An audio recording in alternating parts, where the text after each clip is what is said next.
Adventures of Sharkboy and Lovegirl was a movie released in 2005 and directed by Robert Rodriguez. I'm just gonna be blunt here.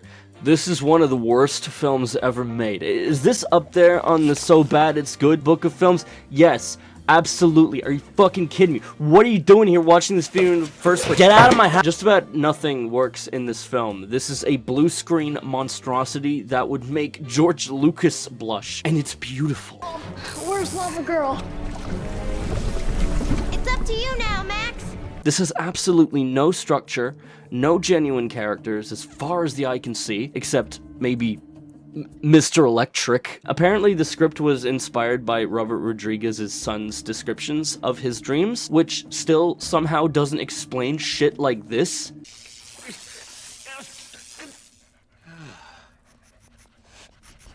Step back. And you know what? That's fine, because this is so fucking fun. Is this movie incomprehensible? Yes. Which is what alcohol is. Is this movie poorly written? Yeah. A banana split? Still hungry, Max? How about a knuckle sandwich? Kinda. Is this movie unintentionally one of the most awkwardly hilarious train wrecks ever made? I mean, not as much as some of these movies, but this deserves the star power these masterful disasters have earned. So, when I recommend this movie, I recommend it for the pure fun that only some films can truly instill in a group of friends. The pure joy felt in ripping a bad movie a new one isn't new, but an experience that only these movies can do. Sharkboy and Lovegirl is insane, in all of its bad mid-2000s glory, and all of this is even more hilarious knowing that it's made by the same guy who worked on this scene. Pulls out his thing, he's looking at the glass, man. He's thinking about the glass, he's thinking about the glass, he's thinking about the glass, thinking about his dick, glass, be the glass, dick, glass, and then he lets it rip. And he's pissing all over the place, man. He's pissing on the bar, he's pissing on the stool. So please, I implore you, go watch through Sharkboy and Lovegirl. This movie is a fucking trip.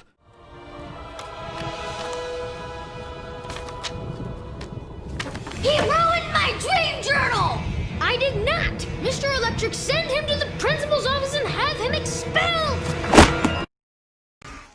DeadAlive, or as it's originally known as BrainDead, is a crazy stylized horror film from 1992, directed by the future director of the Lord of the Rings trilogy, Peter Jackson. Taking quite a few notes from Sam Raimi's Evil Dead films, the film employs an intense battle of who can make the biggest bloodbath on screen. DeadAlive takes the award proudly, like, holy shit, Jackson, chill the fuck out, you killed him already, god damn. A lot of the fun here is that the gore is never to be taken too seriously, and even uses its insane amount of dismemberment as the punchline to the joke in many unique, different ways. Its over-the-top, wide close-ups and zooms are wonderfully 90s, and yet also a beautiful tribute to Evil Dead.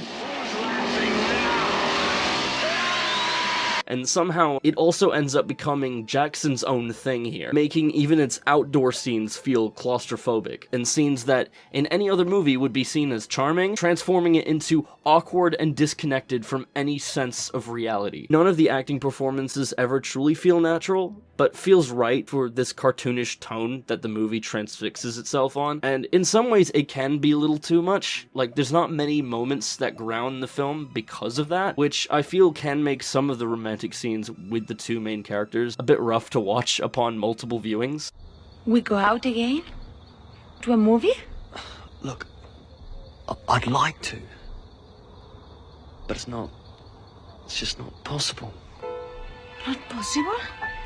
But we are romantically entangled. However, when that's all said and done, the film allows itself to finally revel in its putrid gore concepts that puts a lot of gore porn films to shame, all with a goofy, stupid smile on its face. It's mostly just a shame there's barely any room to get to really love these characters on screen. Similarly to Peter Jackson's later work, it seems a little too in love with its scale and aesthetic that it ends up neglecting more meaningful moments with the characters for more splatter shit. Regardless, this is a movie that knows to let go and embrace completely heinous, horrifying shit And that is something truly wonderful about DeadAlive.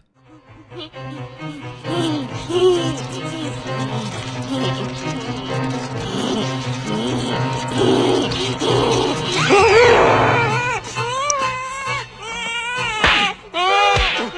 I'm sick.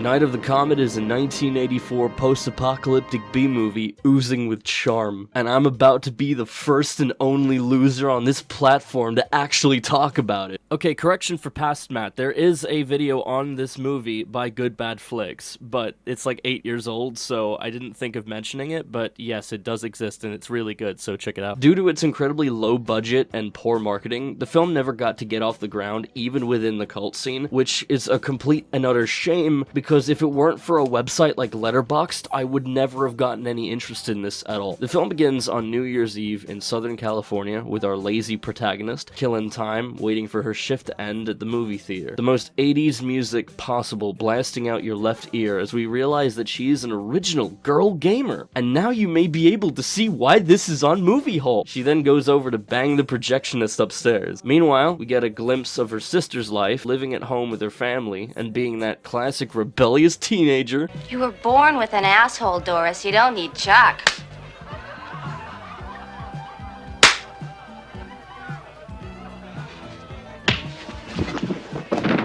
So after that just happened, the parents leave her to her own thoughts and party like crazy. And as the partying ensues outside, a meteorite hits the Earth, killing everyone who decided not to socially distance. Thus, we are left with our two main characters, who are a couple of sisters who slowly realize they have wound up in a post-apocalyptic world and are some of its few survivors. Based on this very simple premise that's quite reminiscent of Omega Man, it could have been just another shitty, boring zombie movie about scratching and surviving, but instead focuses squarely on these two characters and how they deal with these circumstances, while having a good amount of sibling banter that ends up making these two incredibly endearing.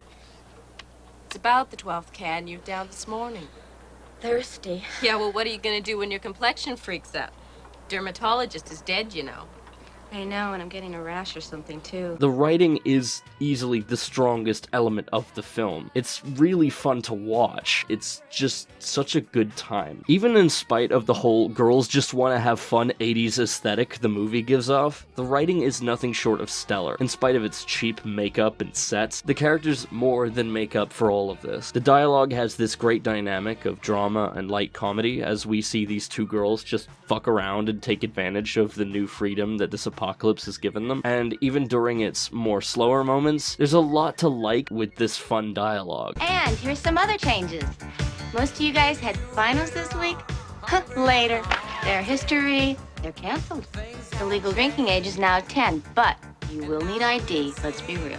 Even the feel of the film has this empty feeling to its atmosphere that works surprisingly well in conjunction with the bright neon lights in the radio station that they hole up in. And even in spite of the awful makeup work on the funny mutant men, you can tell the cast and crew had a truly great time shooting this. The performances by Catherine Mary Stewart and Kelly Maroney are great. The chemistry between the two is super bubbly and hit the right emotional beats that really work well. So when we reach the ending, I feel like I actually had a fun fucking time with a couple of friends in a way. This film is an oddly comfy film. In spite of its more horror aspects, it's really just a goofy low-budget film with great writing and characters. And it all works so well together that I just can't recommend this enough as a fan of low-budget 80s movies. And this is why it makes the list.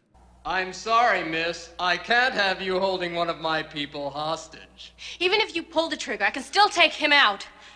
And you. Come on, Willie, she means it.